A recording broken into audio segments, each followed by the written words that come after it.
Bienvenidos todos. Esta es la quinta y última presentación de la serie de los derechos humanos, sobre los derechos humanos en México. Ha sido una serie muy interesante. Yo creo que las últimas tres, María Clara Costa y Berto Luján y Jorge Fernández Sosa, estarán disponibles en el sitio de web del Centro de Estudios Internacionales en forma de podcast o de webcast. Si alguien quiere bajarlo a su iPod, puede hacerlo o pasarlo a los amigos. Ha sido una serie bastante interesante. Yo creo que además de tener gente que llega directamente de México, de hablar sobre los temas de los derechos humanos, desde el punto de vista de los que son activistas, son juristas y han trabajado los temas en México. Ha sido algo muy interesante para todos nosotros. Entonces, la última presentación hoy, esta noche, será del profesor Jorge Fernández Sosa. Jorge Fernández Sosa ha sido profesor y jefe del Departamento de Derecho y director de la División de las Ciencias Sociales, es decir, como Dean of the Social Sciences Division, aquí en la Universidad de Chicago, de la Universidad Autónoma Metropolitana, Campus Azcapotzalco, en la Ciudad de México. Y ha trabajado, y su especialización como de investigaciones y sus cursos siempre han sido el derecho internacional con énfasis en los derechos humanos, los derechos laborales y los derechos del pueblo indígena. También durante toda su carrera como profesor y abogado ha sido asesor a varios grupos de indígenas en los estados de Oaxaca, Chiapas, a los Mije y otros grupos. Y entonces, cuando se estalló el conflicto en Chiapas en enero de 1994, el obispo de Chiapas, don Samuel Ruiz, fue solicitado por los zapatistas y el gobierno de México de formar una comisión de negociaciones que se llamaba la Comisión Nacional de Intermediación, CONAI por sus siglas en español. Y la CONAI durante 3 años mantenía un diálogo, a veces difícil, a veces productivo, entre los zapatistas y el gobierno de México. Y por su experiencia trabajando en cuestiones de los derechos de los pueblos indígenas a nivel nacional, tanto a nivel internacional, don Samuel Ruiz habló al profesor Fernández de ser uno de los 2 asesores jurídicos a la comisión en cuestiones de las negociaciones que resultaron en los acuerdos de San Andrés. Después de 3 años de haber sido al mismo tiempo profesor de Derecho y viajando mucho entre el DF y México, aceptó el nombramiento por el primer jefe de gobierno de la Ciudad de México elegido, el ingeniero Cuauhtémoc Cárdenas, que ustedes conocieron hace unas semanas en su visita a la Universidad de Chicago, y Jorge fue nombrado delegado de la delegación Miguel Hidalgo. La gran Ciudad de México está dividido en 16 distritos y cada distrito tiene un oficial que es como el ejecutivo en ese distrito. Esto implica que eres más que alderman, más que el miembro de un consejo de la ciudad, no es la representación ejecutiva, que ahora son puestos elegidos, pero en 97 todavía eran nombrados por el jefe de gobierno. Entonces Jorge en enero de 98 tomó cargo de un gran distrito de la Ciudad de México que incluye el Parque Chapultepec, el área del barrio de Polanco y los alrededores. Y era jefe tenía como unos 4,000 empleados. Algo así, un poco más, una gran administración de todos los servicios públicos, y que habían ciertas personas que vivían en la zona que si cayó una hoja de un árbol, hablaron directamente al delegado. Entonces fue una experiencia muy interesante. Después el regreso a ser solo profesor de Derecho y magistrado juez en el Tribunal Administrativo del DF era como un descanso, ¿no? Después de 3 años de estar encargado de eso. Pero quisimos invitar al profesor Fernández Sosa de compartir con nosotros, dentro del marco del curso sobre los derechos humanos en México, realmente unas reflexiones sobre la experiencia de las negociaciones en Chiapas, que fue un periodo muy interesante en que toda la problemática de la historia de los pueblos indígenas en México ha sido concentrado en este lugar y en estos tiempos. Entonces, el profesor va a hablar como unos 25 minutos, media hora, y después quiere aceptar preguntas de ustedes. Ya continuamos el diálogo que tuvimos con los estudiantes del curso en la recepción antes, y los otros que están llegando ahora, bienvenidos a lo que ha sido ya un diálogo muy interesante con nuestro invitado. Muchas gracias. Bueno, pues muchas gracias por la invitación al Programa de Derechos Humanos de la Universidad de Chicago y al Centro Frederick Katz. Muchas gracias, es un gusto estar con ustedes.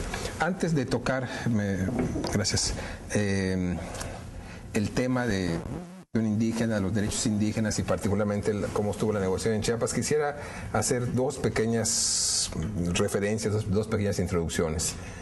Una es a partir de las exposiciones que hicieron ustedes. Aproveché estar allá en las exposiciones para tomar algunas ideas. Y algo que hubo en común en todas las exposiciones, tanto en los casos de Juárez, de las maquiladoras, era esta sensación de falta de jurisdicción, como decía la compañera en algún momento, de la falta de investigación en el caso de las muertas de Juárez, de que hacían cosas y no se llegaba a nada, de que tenían, porque ya se murió, a un egipcio ahí, quizás aprovechando que no hablaba la lengua, en fin. Y tras de todo eso está la percepción lamentablemente cierta de la corrupción en la justicia mexicana. Quiero adelantar que, como ustedes saben, estamos pasando un momento difícil, muy difícil en México, y bueno, algo que hemos tenido en diferentes épocas, que el fenómeno de la corrupción está muy a flor de piel ahora, como ustedes lo estaban mostrando otra vez con las maquiladoras, con el caso de las muertas de Juárez. Como decimos en México, no es por curarme en salud, pero evidentemente este problema de corrupción no es un problema genético. Creo que no es genético. Es un problema que tiene raíces históricas, que ha sido funcional al sistema mexicano actual. Quiero poner nada más un ejemplo del siglo XVI. No voy a hablar del siglo XVI hasta ahora, nada más es un ejemplo. Hay una referencia de que cuando llegaron los españoles, ustedes sabrán, encomiendas, ¿sí? Se otorgaba a los conquistadores pueblos, sectores de indios para que los educaran y para que, a pesar de lo que dijo el Papa ahora en Brasil, para que les enseñaran la religión católica, etcétera. Entonces les daban las encomiendas, en principio por mandato de la corona, les daban las encomiendas por 2 vidas. ¿Qué quería decir eso?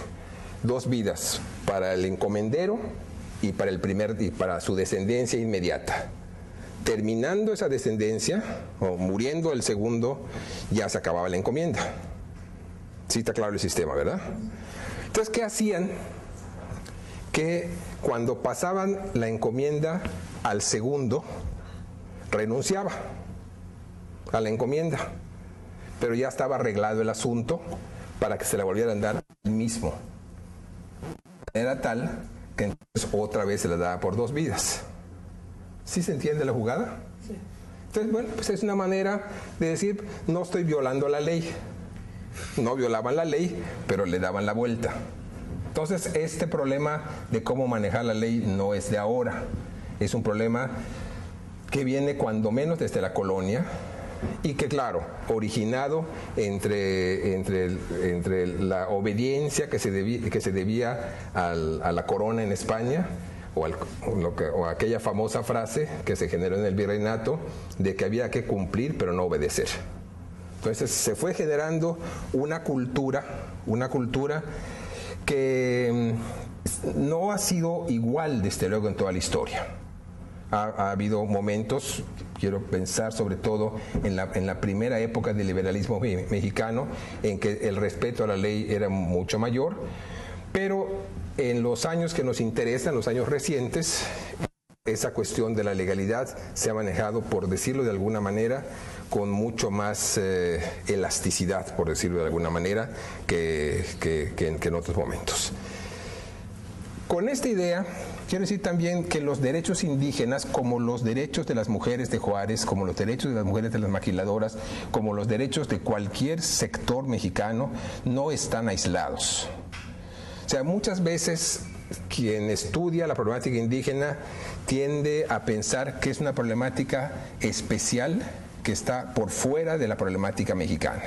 Es decir, es un sector que ha quedado marginado, que está olvidado, al que la sociedad está funcionando y ese sector está fuera. Es cierto y no. Es cierto que hay marginación, pero es cierto que al sistema le es práctico, le es funcional que ese sector esté como está. Es decir, el no respeto a los derechos indígenas no es excepcional en México. El no respeto a los derechos indígenas cae lamentablemente, dentro de un no respeto general a otros derechos, derechos colectivos, derechos de las mujeres, derechos de otros sectores, por razones que vamos a comentar. Entonces, con estos dos puntos introductorios, quiero hacer también un comentario más. ¿Cuántos son los indígenas propiamente, o lo que antropológicamente, sobre todo de acuerdo con la lengua indígena que hablan, serían en México? Estaríamos hablando, según datos de 2005-2006, de aproximadamente 12 millones de personas que hablan alguna lengua indígena. Desde alguna perspectiva antropológica, lingüística, entonces esos serían los indígenas. Claro, es una frontera muy difícil de trazar, porque esa es una perspectiva, pero hay indígenas que no hablan su lengua, pero sin embargo tienen otros elementos culturales. Pertenecen a los pueblos, tienen identidad de pueblo indígena, aunque no hablen la lengua, y hay sectores, como quiero pensar, por ejemplo, no sé si ustedes han sabido el problema de la gente de Atenco, cerca del Distrito Federal, que tuvieron problema con el aeropuerto, que algunos de ellos acaban de ser sentenciados a 67 años de cárcel, 3 de ellos, que son indígenas, aunque me parece, hasta donde sé, que no hablan la lengua. Entonces, pero tomemos como referencia, no absoluta, como referencia a esos 12 millones, hacen un poquito más del 10% de la población mexicana. Estaríamos hablando de 12 millones, de hablantes de lenguas indígenas, de 62 lenguas, muy diferentes numéricamente entre sí. Por ejemplo, la lengua más hablada es el náhuatl, aproximadamente 2,5 millones de hablantes. Creo que la siguiente es la lengua maya, que se habla en la península de Yucatán, con algo así como 1,5 millones de hablantes. Pero hay lenguas como la ixil, que es una lengua mayense también, que se hablan nada más en una parte de Campeche, que tiene nada más 220 hablantes. Si hablamos de Chiapas, podemos pensar los tzotziles y celtales, cada uno, que son lenguas similares, mayenses también, alrededor de 400,000, mientras que los tojolabales, en México, los tojolabales son un pueblo indígena que vive en parte en México y en parte en Guatemala. Los tojolabales son en México aproximadamente 50,000 hablantes. Entonces, si nos vamos acercando a Chiapas, quienes participaron quienes participan de alguna manera en la rebelión, habría sido sobre todo celtales, tzotziles, tojolabales, mames, choles, que viven en Tabasco, Chiapas, un poquito en Campeche, con esos números de hablantes más o menos. No quiere decir que sean los únicos. Hay otros sectores indígenas que no están reconocidos por la lengua, o sea que no hablan la lengua, pero que son indígenas, no sé si el término sea correcto, étnicamente, culturalmente, pero que engrosarían también entonces, por así decirlo, los números de los pueblos indígenas. Otra precisión: cuando hablo de pueblos indígenas, estoy utilizando un término legal no antropológico, derivado de un convenio firmado por México, un convenio de la Organización Internacional del Trabajo, el convenio 169, que es convenio sobre indígena. Ustedes saben, la Organización Internacional del Trabajo, una de sus funciones es hacer convenios entre sus miembros. Es una organización tripartita, se integra con representantes del empresariado, mundial, por así decirlo, de sindicatos, de gobiernos, y entonces su función es estar vigilando, haciendo proposiciones sobre cuestiones de trabajo, y en este caso, si bien en cosas de trabajo, se salió un poquito, amplió su campo, llegó a los pueblos indígenas y tribales, y se expidió el convenio México lo firmó en 1990, y es un convenio que plantea los derechos de los pueblos indígenas. Se entiende por pueblo indígena aquellos sectores de las poblaciones de los estados-nación que se diferencian del resto de los estados-nación por sus características culturales, por su organización distinta, a veces por su lengua. Entonces, ese convenio lo que ha hecho es decir cuáles son o cuáles deben ser, en caso de los diferentes países, los derechos de esos pueblos tribales o indígenas. Entendido también por indígenas aquellos pueblos que sobrevivieron después de las conquistas en países como los latinoamericanos. Dicho eso, entonces podemos decir, antes de entrar al tema de cómo fue la negociación en Chiapas, rapidísimamente, los derechos indígenas tendríamos que verlos desde dos perspectivas. La perspectiva de los derechos íntimamente vinculadas, claro, de los derechos individuales y la perspectiva de los derechos colectivos. En el caso de México, la perspectiva de los derechos individuales desde la independencia, sobre todo a partir de la Constitución de 1857, que fue actualmente la Constitución actual en México, se expidió en 1917, para que tengamos una idea de qué tan intocable es. Se ha modificado más de 500 veces. Entonces, ahorita vamos a ver por qué también, tiene su razón. Entonces, la Constitución anterior fue de 1857. Ya desde el pensamiento liberal, esa Constitución es una Constitución del pensamiento liberal, se tuvo la idea de que todos los mexicanos eran porque yo no había nacido, sino diría éramos, pero eran cuando eso, y bueno, y somos, la idea de que todos los mexicanos eran iguales. Esa falacia, como el pensamiento liberal tiene muchas cosas positivas, pero allá había una especie de falacia: todos somos iguales, y particularmente todos somos iguales ante la ley. Entonces, esa fue una idea de la Constitución del 57, y nunca se hizo una diferenciación de las poblaciones indígenas. Cuando se hizo la Constitución de 1917, la idea fue la misma. Hay un capítulo, como seguramente varios de ustedes saben, en la Constitución del 17 que se llama las garantías individuales, que podemos decir que son prácticamente los derechos humanos individuales. Entonces, derecho a la libre expresión, derecho al debido proceso, derecho a la legalidad, a ser juzgados de acuerdo con leyes que previamente existan y con tribunales que previamente existan, derecho de tránsito, derecho de prensa, derecho a no ser esclavo, etc. Entonces, esos derechos individuales también están planteados como derechos para todos. Sin embargo, algo que pasa en muchísimos países, pero que en México se ha marcado también muy fuerte: los derechos individuales están condicionados por la posición política y económica de cada quien. Entonces, hay un dicho de que todos somos iguales, pero unos somos más iguales que otros. Entonces,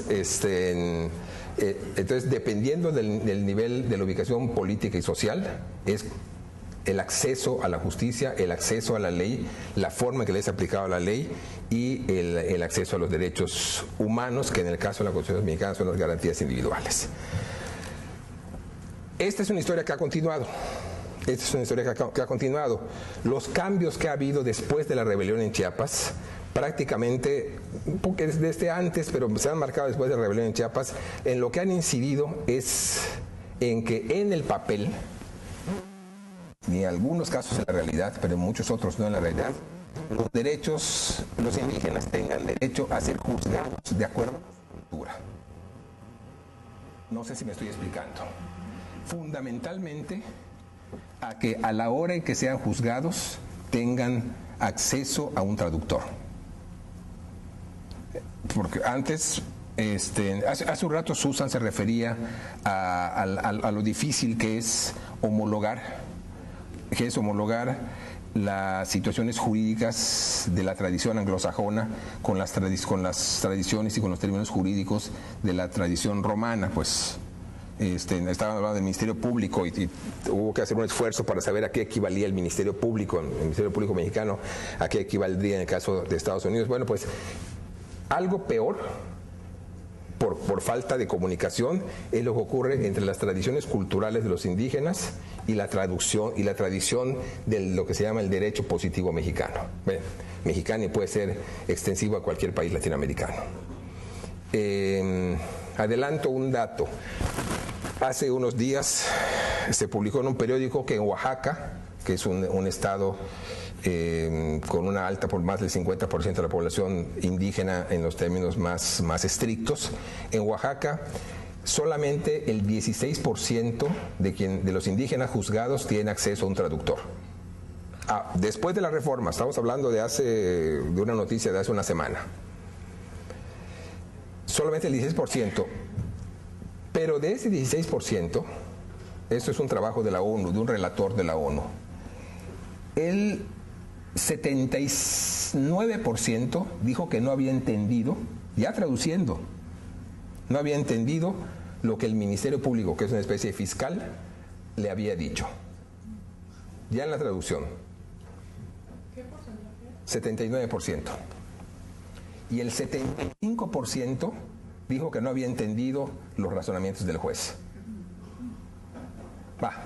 Supongamos que algunos hayan dicho eso para decir, pues, yo no sé. Supongamos, bájenle ustedes una tercera parte. Con el 50% que no lo haya entendido, me parece que es gravísimo. Pero insisto, estamos hablando de personas que ya han sido sometidas, por así decirlo, a la traducción. O sea, un zapoteco, un mije, tienen un intérprete que les dice lo que está diciendo el Ministerio Público o lo que está diciendo el juez, y a pesar de esa traducción, únicamente están agarrando el sentido del 30 y pico % en cada caso. Entonces quiere decir que el problema va todavía más allá de la simple traducción lingüísticamente hablando, o de las palabras, porque ni siquiera la lingüista llega, de las palabras, sino que hay un contexto cultural diferente entre la población indígena y el resto, y lo que se entiende como la justicia o el derecho mexicano. Bueno, eso en cuanto a los derechos individuales. En cuanto a los derechos colectivos, en la época virreinal hubo situaciones en las que se consideraban repúblicas de indios, pueblos que tenían cierto grado de autonomía. Cuando a partir de la independencia y sobre todo a partir del liberalismo, otra vez se vivió la ficción jurídica de que todos éramos iguales y ya no se habló de pueblos de indios.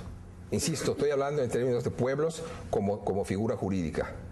Pueblos que se diferencian por costumbres, etnicidad, a veces lenguaje del resto de la población. Y hubo algo peor, porque entiendo que algunos de ustedes han trabajado en la época de Juárez. Hubo algo muy importante que afectó a los pueblos indígenas a partir de la Constitución del 57, que fueron las leyes de la llamada desamortización. Desamortización, que significa sacar de manos muertas. Generalmente en la historia oficial se conoce eso como la desamortización de los bienes de la iglesia. Fue cuando el gobierno juarista, el gobierno liberal, primero Lerdo y luego Juárez, expropiaron o primero pidieron a la iglesia que vendiera sus bienes, y cuando los vendieron los nacionalizaron y los pusieron en el mercado. Pero esa desamortización no fue solamente de los bienes de las corporaciones eclesiásticas, pero también civiles. Y las civiles eran las indígenas. Es decir, sacaron del régimen, o fueron sacando del régimen de propiedad comunal indígena esas tierras para privatizarlas.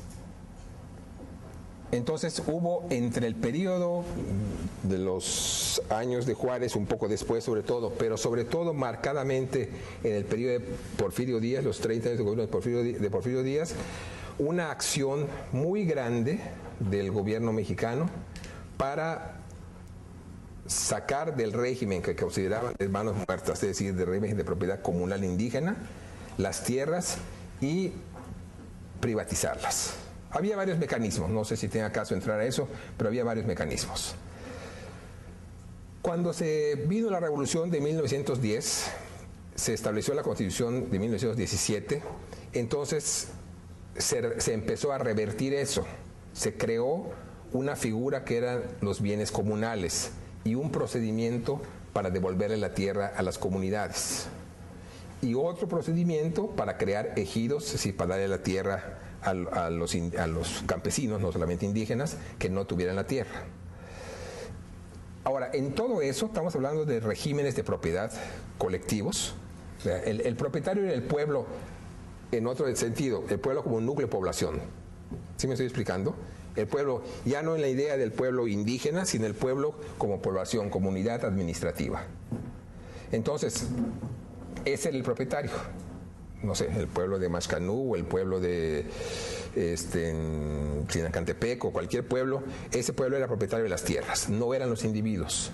Entonces, eso se fortaleció, digamos, los primeros años de la Revolución, pero ojo, aunque se hablaba de propiedad comunal, no se hablaba de propiedad indígena.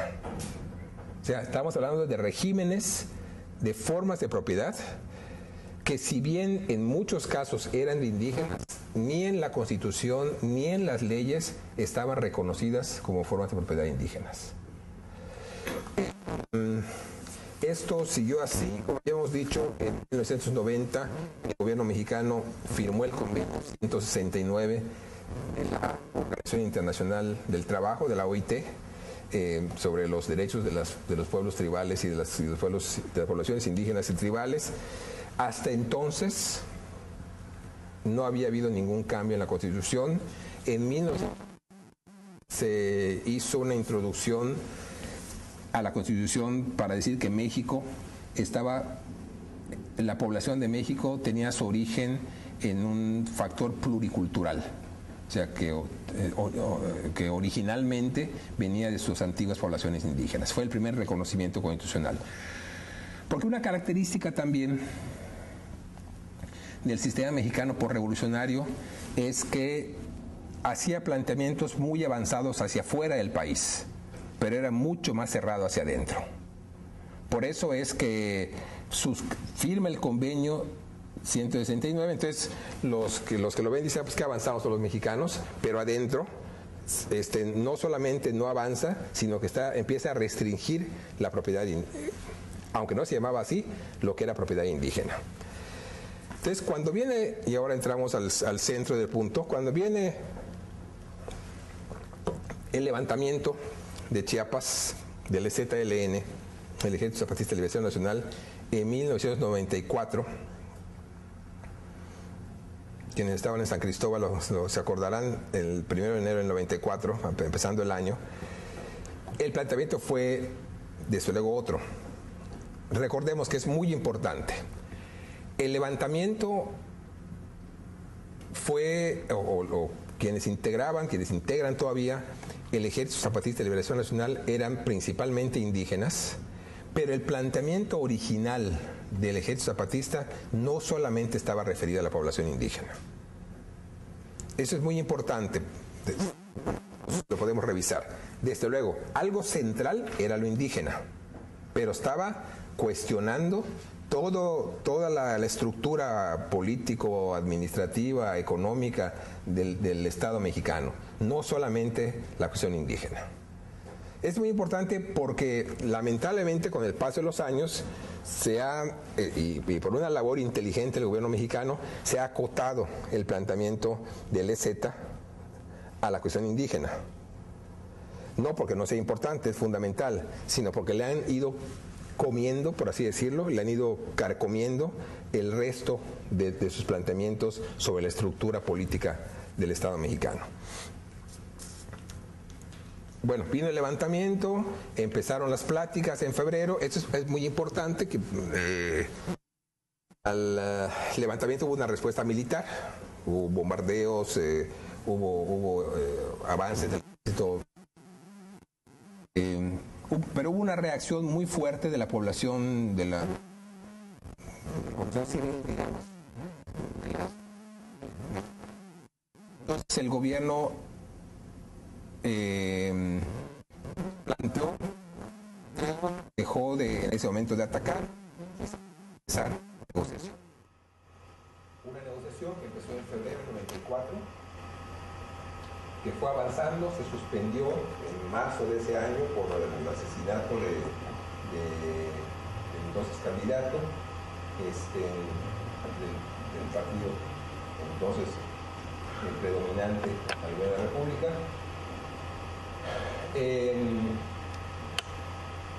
Las negociaciones quedaron estancadas en algo así como febrero del 95. Hubo un intento mexicano para intentar capturar a los zapatistas, hubo un encuentro, hubo una nueva reacción de la población mexicana, sobre todo en el Distrito Federal, y volvieron a darse las negociaciones que se retomaron entre marzo y abril del 95.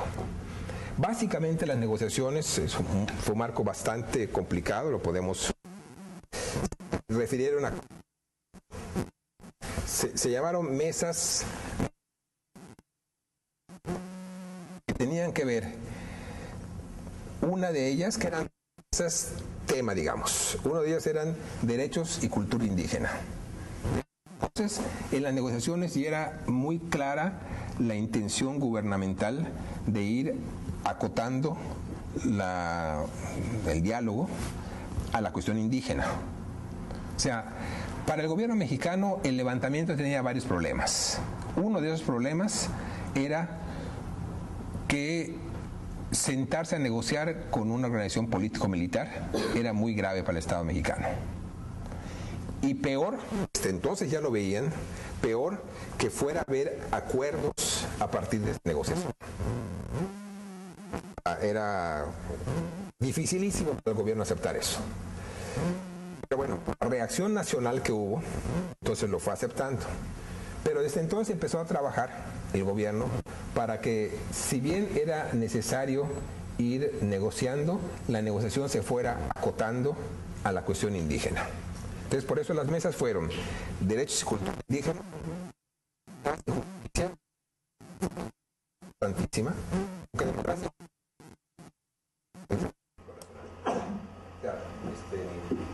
Cómo estaba configurada la organización política, cómo estaban los juzgados, todo lo que usted se puede imaginar de organización política administrativa hubiera cabido en esa segunda mesa. La tercera mesa era bienestar y desarrollo, que tenía que ver más bien con políticas sociales, pero más en sentido gubernamental, de apoyar el desarrollo para los sectores en peores condiciones. Y la última mesa era derechos de la mujer en Chiapas. O sea, como si las estuvieran. O sea, acotaron derechos de la mujer en Chiapas. O sea, al fijar esos temas, la intención clara del gobierno era, insisto, acotar, limitar lo más que se pudiera. Entonces, por eso se puso como, mesa 1, la de cultura indígena, por eso se acotó a la mesa 4 a derechos de la y como todavía estaba muy bien el levantamiento, como todavía muy fuerte la presencia de la reacción, entonces la negociación avanzó en la mesa 1 entre septiembre del 95 y febrero del 96, cuando fueron firmados algo que al menos algunos de ustedes ya conocen, los acuerdos de San Andrés. ¿Qué eran los acuerdos de San Andrés? Era el reconocimiento a la diversidad de la población indígena mexicana, el derecho de los indígenas a unas ciertas formas de autonomía respecto a sus formas internas de gobierno, respecto a derechos al uso de la lengua, las diferentes lenguajes que usan los que existen en México, acceso a medios de comunicación, acceso y derecho a la tierra, y se hablaba de algo que menciona el convenio 169, tierra, y se extendía un poquito más allá a la idea de territorio. No sé si veamos toda la diferencia entre tierra y territorio. La idea es, la tierra normalmente se entiende como lo que se trabaja superficialmente, digo superficialmente, estrictamente, pues para producir, pero la idea del territorio es bastante más profunda porque tiene que ver en alguna medida con el subsuelo, pero en otra medida también con la situación. Vaya, si diciendo de una manera, la tierra, el sentido de tierra estaría más relacionado con la cuestión agrícola, a veces agraria, mientras que el sentido de territorio estaría más relacionado con la cuestión no solamente agrícola, sino cultural, a veces hasta religiosa, y en fin, y a la relación del pueblo con la tierra como hábitat. Quizás ese es el término, como hábitat en sentido más amplio y no solamente como elemento de producción. En los acuerdos de San Andrés se estableció la obligatoriedad de que se promovieran reformas constitucionales, es decir, a la Constitución para ampliar los derechos indígenas, lo que ya estaba en 1969 y lo que ya estaba el acuerdo de San Andrés, gubernamental administrativo para propiciar las cuestiones educativas, de vivienda, etcétera, mediante inversión gubernamental a los pueblos indígenas. Alrededor de noviembre de 1996, la Comisión de Concordia y Pacificación, integrada por diputados y senadores, no negoció, pero sí la propuesta de reforma constitucional. El EZ, con ciertas reservas, estuvo de acuerdo. Esa propuesta la presentaron los diputados y senadores, el grupo que iba a Chiapas, la Comisión de Concordia y Pacificación, al entonces presidente de la República, y hubo cambios en la redacción. Eso es muy importante porque esos cambios, a mí me parece que en algunos casos fueron importantes, en otros casos quizás no tanto. Esos cambios fueron los que dieron al traste con la situación posterior. Estamos hablando de finales del 96, se hicieron los cambios, no se presentó nunca la reforma al Congreso, y fue hasta con el siguiente periodo presidencial, con el presidente de un partido distinto, con el presidente Fox, del Partido de Acción Nacional, que en el año 2000 se presentaron los cambios que había hecho Zedillo, el presidente anterior, pero se volvieron a hacer los cambios en el Congreso, tanto en la Cámara de Diputados como en la de Senadores, sobre todo en la de Senadores, cambios que no aceptó el ZLN, y al no aceptarlos, entonces prácticamente el proceso de diálogo entre el gobierno y el ejército zapatista ahí terminó. Estamos hablando del año 2001 más o menos. ¿Cuáles fueron los 3 puntos en los que el EZ no estuvo de acuerdo? Uno, que se refería a una cuestión aparentemente técnica, pero que es muy importante, que el texto que se aprobó en el Congreso se refería a que los pueblos indígenas o las comunidades indígenas tendrían el carácter de entidades de interés público y no de derecho público. ¿Cuál es la diferencia entre una y otra? Si se hubieran puesto como entidades de derecho público, se hubieran considerado como parte del Estado, es decir, de la estructura político-administrativa del Estado. Al ser consideradas como entidades de interés público, se les ubicó afuera de esa estructura. Serían del interés del Estado, pero no serían parte del Estado. Este es un detalle que parece técnico, pero que es muy importante. El otro asunto fue en el que, bueno, en la tradición legal mexicana, como en todas en general, la Constitución es la ley máxima pero los derechos que se ponen en la Constitución se deben reglamentar después. Ahorita vamos a ver la importancia de eso. Se debe reglamentar después. Es decir, si se pone el derecho de los pueblos indios al acceso a la tierra, entonces debe haber leyes en las que se diga cómo mantener acceso a la tierra. Si se pone el derecho de los pueblos indios a tener acceso a los medios de comunicación, se debe decir en algunas leyes cómo se va a hacer. Entonces, el planteamiento del proyecto original era que hubiera, después de la Constitución, una ley federal, que se viviera para todo el país sobre esos derechos indígenas. Pero en el proyecto nuevo, es decir, que se aprobó finalmente, lo que se aprobó fue que en cada estado de la República se hiciera una ley sobre eso. Es decir, esto significó que se dejó a la voluntad de los diferentes estados legislar sobre los derechos indígenas. ¿Sí vemos la diferencia? Sí, en lugar de hacer una ley general, entonces digo, pues que cada estado haga lo que considere. Y claro, así es. Entonces en cada estado se dejó a la coyuntura estatal, y como ha ido pasando después, a la hora en cada estado se hacen en las constituciones o en las leyes especiales se ponen los derechos indígenas, ya son derechos muy generales, que la verdad en la práctica sirven para muy poco. Y el tercer asunto, un poco más discutible, fue que el EZ consideró que no se establecía claramente el derecho de las comunidades y pueblos indígenas a tener acceso de manera colectiva a la tierra. Digo que es discutible porque si se trata de un pueblo o de una comunidad, se podría entender que su acceso a la tierra es colectivo. De hecho, así era la propiedad, que hasta ahora es medio vigente, la ejidal y la comunal. Por eso decía yo hace un rato, el propietario es el pueblo, no es cada individuo. Pero como no quedó expresado así, el EZ consideró que tampoco ahí había estado bien, y bueno, con esos cambios, el EZ y organizaciones que le son afines consideraron que no se habían respetado los acuerdos de San Andrés, y prácticamente ahí concluyó el diálogo. Entonces, después, lo que ha ocurrido es que, bueno, se hizo la reforma constitucional, pues, con conformidad del EZ, y en cada estado, no en todos, hay leyes particulares sobre esto, hasta donde recuerdo, en Oaxaca, sobre cuestiones indígenas. Oaxaca, Veracruz, Chihuahua, Chiapas, Guerrero. Hay lugares que tienen gran población indígena, como Yucatán, donde todavía no hay ley indígena.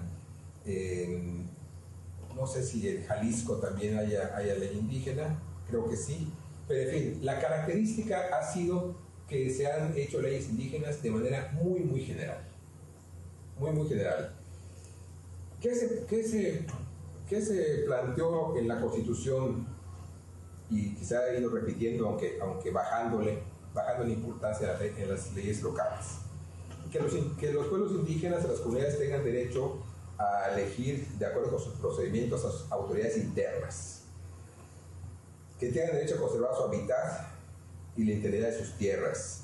Que tengan derecho a acceder al uso y disfruten de los recursos naturales. Que tengan derecho a elegir a sus representantes a los ayuntamientos. El problema de todo esto es que todo queda sujeto a la estructura anterior. Es decir, a la estructura del derecho mexicano normal. Por ejemplo, pues sí pueden elegir a un representante al ayuntamiento, pero finalmente quien controla el ayuntamiento es quien viene de los partidos tradicionales y de las organizaciones tradicionales, y eso es letra muerta. Entonces, ¿tienen derecho a la tierra? Pues sí, pero solamente que las formas de propiedad de la tierra, no hay una propiedad indígena. Hay una propiedad comunal y hay una propiedad ejidal, que están siendo privatizadas. Entonces, pues la Constitución dice que tienen derecho a conservar el uso de la tierra, pero la propia Constitución es contradictoria porque da la posibilidad de que se privatice, se individualice la tierra y la vayan perdiendo. Dice que pueden acceder a la jurisdicción del Estado, que decías hace un rato que no pasa con las mujeres de allá, de Juárez. Pueden acceder a la jurisdicción del Estado, que debe tener intérpretes. Sí, ciertamente eso es lo que se ha avanzado un poco más, pero con limitaciones tan fuertes como las que yo mencionaba hace un rato de Oaxaca. Pues hay el 16% de Oaxaca de los indígenas procesados no han tenido derecho a intérprete después de la reforma. En Yucatán hay un caso de una persona, pero es un caso ejemplar ahorita, de una persona que por una disputa de tierras en defensa propia de su familia mató a otra persona y nunca tuvo derecho a intérprete. O sea, se le siguió el proceso en una lengua que medio entendía. Él habla maya, un señor que se llama Ricardo Ucán, él habla maya, pero nunca tuvo posibilidad de un traductor. Y pasó por todas las instancias, el primer juez, un tribunal, luego otro tribunal federal, y en los tres momentos no tuvo oportunidad de eso. En fin, este es el resultado del proceso, dicho a muy grandes rasgos, a muy grandes pasos. Hay cosas que se ven todos los días. Por ejemplo, hace aproximadamente un mes hubo una declaración de una diputada de la federal de la Secretaría de la Comisión de Reforma Agraria de la Cámara de Diputados, que dijo que hay alrededor de 8,000 indígenas en el país que no han tenido acceso a traductores, por tanto que han estado en un estado, como dicen los abogados, en un estado de indefensión sin poder defenderse. Están casos como el de ese señor Ricardo Ucán en Yucatán. Hay un caso anecdótico, puede ser hasta simpático, pero que también ejemplifica de una niña indígena ñañú, que son los otomíes, que viven en el Estado de México y en Hidalgo, que sus papás la quisieron asentar con un nombre indígena. Un nombre muy, muy bonito, por cierto, traducido, es Flor de Luna. Donizana es el nombre en ñañú. Y entonces en el registro civil le dijeron que no la podían asentar porque la computadora no registraba los caracteres. O sea, entonces la computadora habla español nada más, le dijeron, entonces no te podemos registrar. Entonces, parece mentira, pero dieron una batalla de semanas y de semanas, se publicó en los periódicos, al final no sé qué le hicieron a la computadora, que ya puede escribir en ñañú, entonces ya le van a poner a la niña su nombre indígena. Hay otro tipo de datos que nos indican que las cosas en la práctica cambian muy poco. En general en México, algo así como un 47% de los habitantes para 2005 estaba en la línea, por debajo de la línea de la pobreza, es decir, percibiendo menos de 1,586 pesos, equivalente a poco más de $100 mensuales, 46% de la población nacional, pero en las comunidades indígenas el porcentaje de gente que está en esa situación es de un 61.8%. O sea, es mucho más marcada la pobreza, la indefensión de las comunidades indígenas que en el resto del país, que ya de por sí está en bastante malas condiciones. En materia colectiva, entonces, ¿qué es lo que ha pasado con estas reformas que la verdad ha sido poco eficientes? En materia colectiva, lo que ha sucedido es que en algunas regiones, desde luego en Chiapas, no sé si ustedes conocen el fenómeno de los caracoles y de las juntas de buen gobierno, hay organizaciones autónomas que se han dado más que por el mandato legal, por lo que dice la Constitución, se han dado por la acción directa, con muchas dificultades. Bueno, en Chiapas siempre hay problemas de presencia del ejército, de presión de toda índole, y hay algunos brotes, por así decirlo, de autonomía en estados como Michoacán, con los purépechas, con algunos grupos, algunos sectores en Amuzgos en el estado de Guerrero, con algunas comunidades del estado de México, con algunas comunidades zapotecas o mijes en Oaxaca, pero son movimientos, no digamos aislados, porque afortunadamente hay comunicación, pero que aislados en el sentido de que no están generalizados.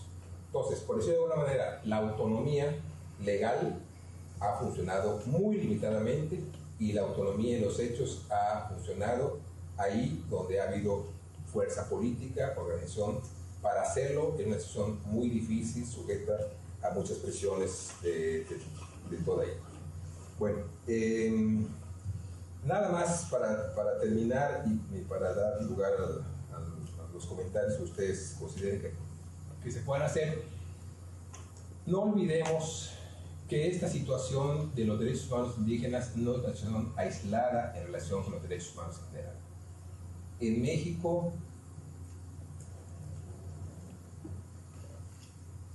el poco respeto a la ley se marca sobre todo en cuestiones laborales, particularmente colectivas, agrarias en lo que se refiere a tenencia de la tierra, indígenas, en todo esto en materia colectiva. Y en materia individual se marca particularmente con los sectores más pobres de la población.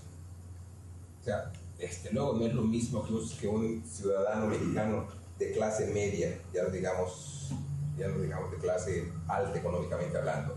No es lo mismo que llegue a un juzgado un ciudadano de clase media a que llegue a un juzgado una persona que está en la pobreza. El trato es distinto, las posibilidades son diferentes, hablando en materia individual. Y en materia colectiva ya vimos que las limitaciones son para grupos de trabajadores, para grupos agrarios y para grupos indígenas. Esto no quiere decir luego que nunca se aplique la ley en México, pues estaríamos absolutamente en la ley de la selva. No, sí se aplica. En muchas ocasiones se aplica con bastante respeto a la idea de la legalidad, pero los límites de esa legalidad son precisamente las condiciones políticas y económicas, tanto en materia individual como en materia colectiva de lo que estábamos comentando. Si les parece, me detengo aquí y habría otros comentarios que hacer sobre el papel general. Bueno, un comentario más nada más. ¿Por qué ocurre esto? Yo diría, hay un planteamiento general.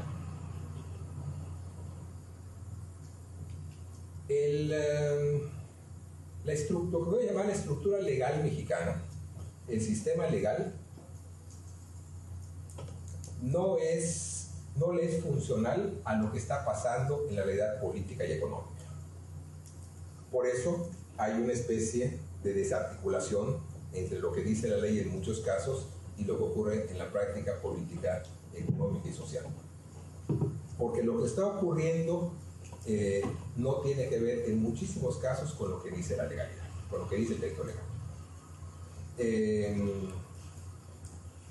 Por un lado, y por otro lado, muchas veces las disposiciones legales sirven para ocultar la realidad.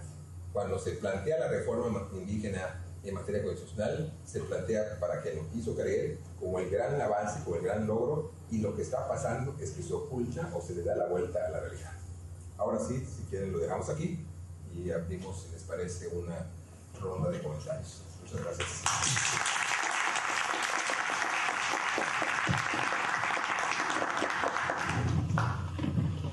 ¿Comentarios, preguntas?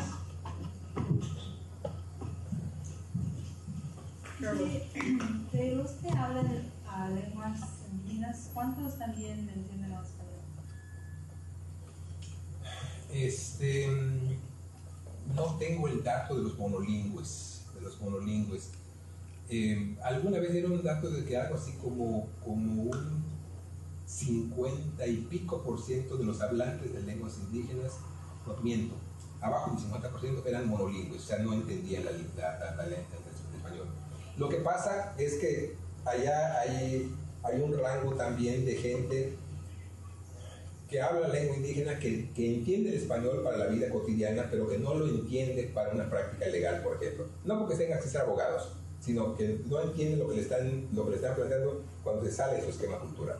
Más o menos por ahí va. ¿Otra pregunta? Si nos pudiera comentar cómo funcionaban las mesas de negociación, por ejemplo, en la que usted participó, quiénes eran los que representaban a los indígenas y si había alguna limitación precisamente por la disparidad en educación y todo esto, o sea, ¿qué pedían ellos y si esto tenía algún sentido, cómo se negoció?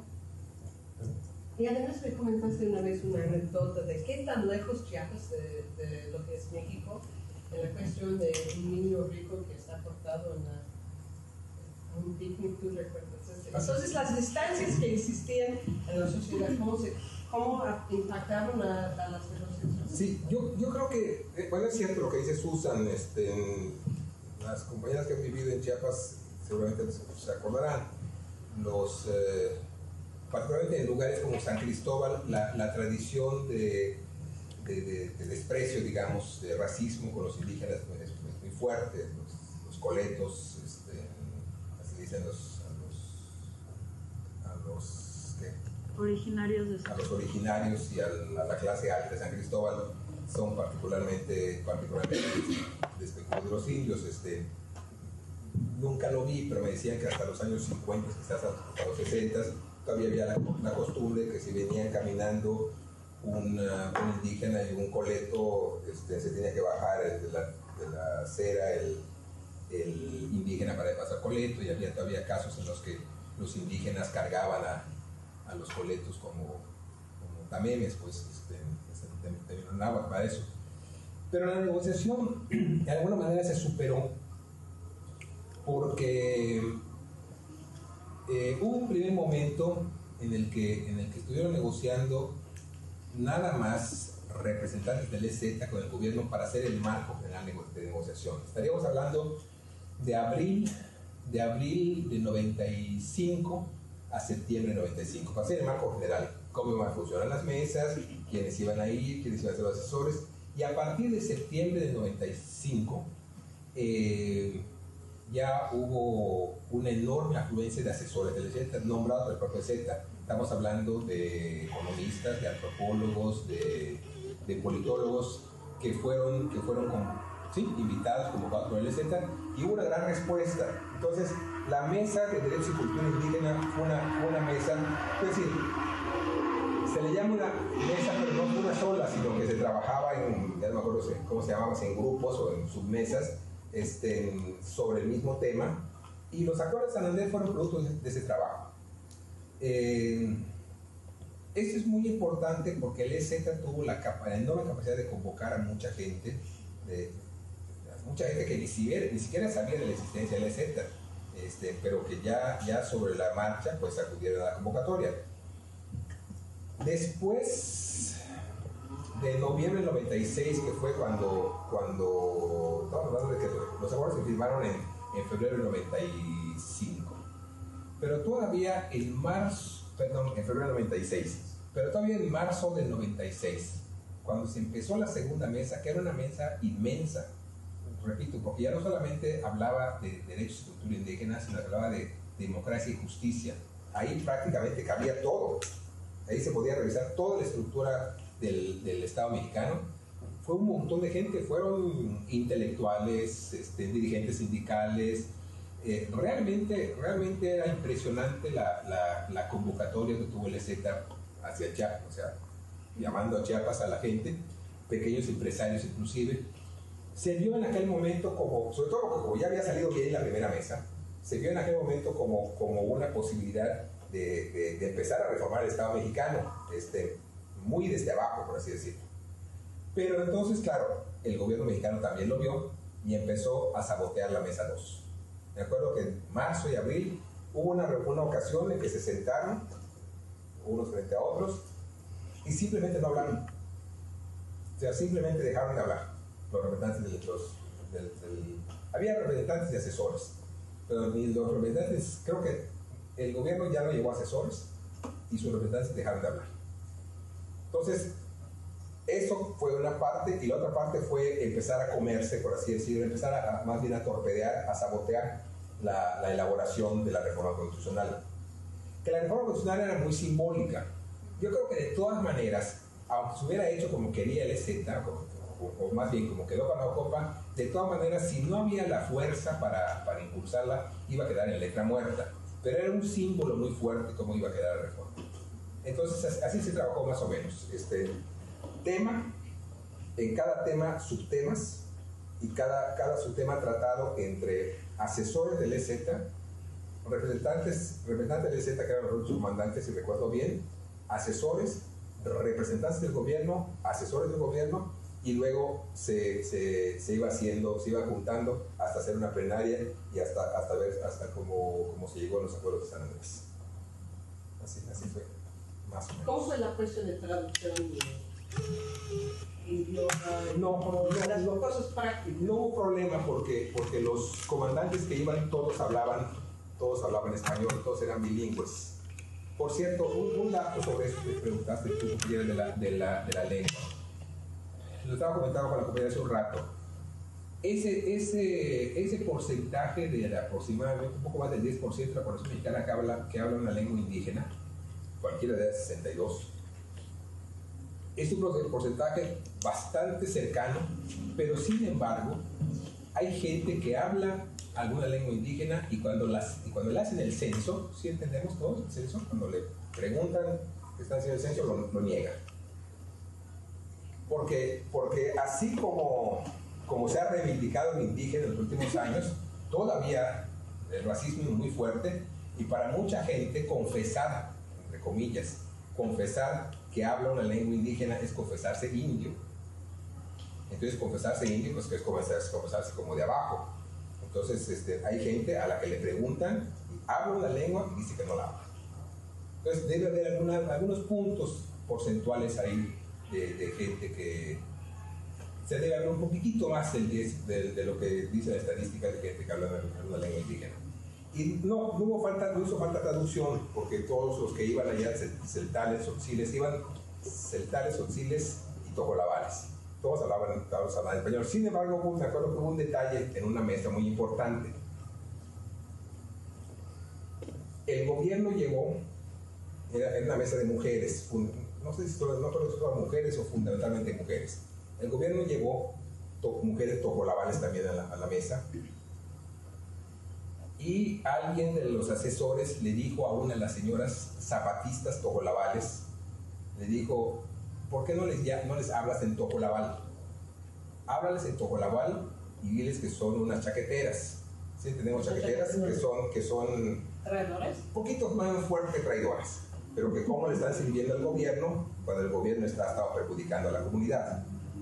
Entonces la señora habló en tojolabal y la gente del gobierno se super sacó de onda. Se super sacó de onda y suspendió la mesa.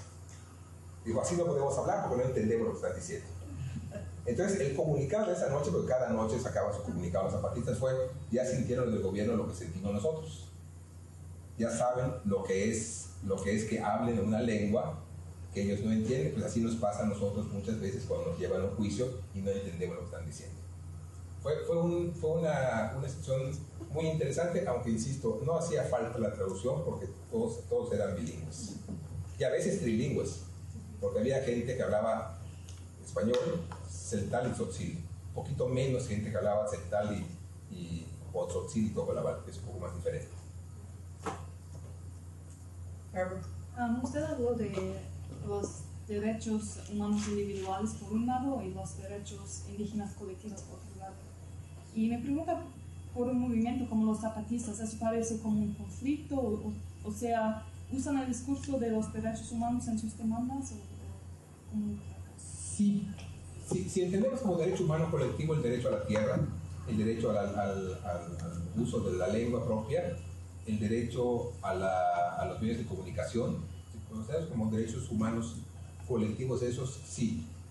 No sé si al principio los zapatistas lo plantearon así como derechos humanos, pero sí lo plantearon como derechos de las comunidades indígenas. Y bueno, y en la elaboración posterior se ha ido afinando, si ustedes verlo así, como derechos colectivos de los pueblos indígenas. Pero sí es parte del discurso zapatista desde el principio. Ahora, desde luego que los derechos humanos no colectivos e individuales no van por rutas separadas. Cuando el derecho colectivo funciona, el derecho individual funciona mejor también. Si el derecho colectivo como comunidad funciona, entonces el derecho a la traducción tiene mayor cobertura también. En la ley indígena de Oaxaca, por ejemplo, se dice que las comunidades o los dirigentes de las comunidades tienen intervención, pero nada más como opinión para cierto tipo de juicios que cuestan, no me acuerdo cuánto, pero que cuestan poco o que significan menos de 2 años de cárcel. O sea, no es que puedan juzgar ellos a su propia gente, sino lo que dicen es pueden intervenir en el juicio, siempre y cuando el castigo pueda ser de menos de 2 años o pueda costar menos de no sé cuánto. Esas son las limitaciones que se están poniendo. ¿Y abogados indígenas? Abogados indígenas sí, desde antes del levantamiento, pero desde el levantamiento ha habido algunos abogados que se han destacado. Adelfo Región es uno, López Bárcenas es otro. Son desde luego personas admirables porque porque parte de la lógica del sistema es comerse a la gente que va destacando. Entonces, un abogado indígena que asuma la defensa de su pueblo, pues la orientación del gubernamental es a cooptarlo, a jalarlo. Pero afortunadamente hay un grupo creo que va creciendo, lentamente va creciendo, de gente, no solamente abogados, sino abogados, pero también de otras especialidades que no se despega, por así decirlo, de sus pueblos. ¿Más preguntas, comentarios? Si no, cerramos el programa y... ¿Manuel, sí? Okay. ¿Podría hablar un poco más de la autonomía y qué plantearían el ZLN con esa autonomía que están pidiendo del gobierno? Sí, la autonomía que se ha planteado es... Bueno, algo que se discutió mucho fue que en el sistema político administrativo mexicano hay 3 niveles de gobierno. Parecido al de aquí, ¿no? Federal, estatal, como el de aquí, de los estados de la República, y municipal, que aquí se llama como los condados más o menos. O ciudades. O condados o ciudades. Entonces, cada uno de esos sistemas tiene sus facultades. Por ejemplo, la defensa nacional no le toca a ningún estado, sino le toca a todo el país, pero a cada estado le toca, a cada estado le toca cierto tipo de inversiones, le toca cierto tipo de seguridad pública, y al municipio, por ejemplo, le toca recoger la basura, el alumbrado, la limpieza de las calles, etc. Entonces, hubo una tendencia de un sector, no solamente del ETSETA, sino de un sector también de otras organizaciones indígenas, de que se creara un cuarto nivel de gobierno. Un cuarto nivel de gobierno, de manera tal que por fuera de lo federal, de lo estatal y de lo municipal hubiera un gobierno indígena. Esto era muy complicado para el gobierno, o sea, era prácticamente inaceptable, tan inaceptable que no lo aceptó. Entonces, quitando eso, a lo que el EZ y otras organizaciones plantean es que las comunidades indígenas, otra vez, como pueblos, tengan injerencia en los municipios, como comunidades, como regidurías, hay varios términos que se usan como comisarías, tengan intervención en los municipios para tener acceso a cultura indígena, a promover la lengua indígena y a tener acceso a los medios de comunicación. Ahora, la verdad es que no quedó bien especificado. En parte porque se perdió la reforma constitucional, pero no quedó bien especificado. Y hay una cosa muy importante, que bueno que la mencionas, una cosa muy importante que quedó bailando desde la propuesta de noviembre del 96, que fue el acceso de los indígenas a los recursos naturales.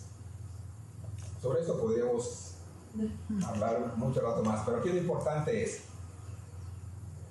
la posición más radical, lo que me parece la más correcta, sería que ahí donde haya comunidades indígenas, los indígenas tengan derecho a los recursos naturales, no solamente a la tierra, sino a los recursos naturales como los minerales, por ejemplo. Al subsuelo. En la Constitución mexicana, así rapidísimo, hay 3 tipos de recursos. 1, recursos que son nacionales y que nada más pueden ser explotados por el Estado, como el petróleo, como la electricidad, como la energía nuclear. Otro tipo de recursos, como un buen número de minerales que son del Estado, dice la nación, pero la nación está por el Estado, pero que pueden ser concesionados. Es decir, se le puede dar a una empresa para que le explote el mineral durante 20, 40 o creo que hasta 90 años.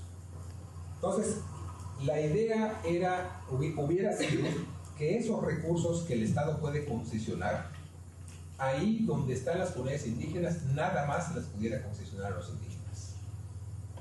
Pero eso no pasó.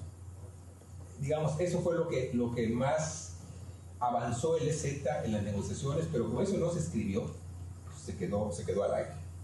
Eso hubiera permitido una forma muy interesante, porque hubiera permitido que hubiera una propiedad nacional del petróleo, por ejemplo, que nada más podía ser por el Estado, aunque últimamente está echado para abajo, pero que hubiera habido que la propiedad de los minerales nada más hubiera podido ser concesionada a los indígenas. Pero eso sí quedó de lado. Entonces, por eso digo que que el EZ fue hasta ahí, pero eso no pasó. Si no tenemos otra pregunta, comentario, entonces quisiéramos agradecer la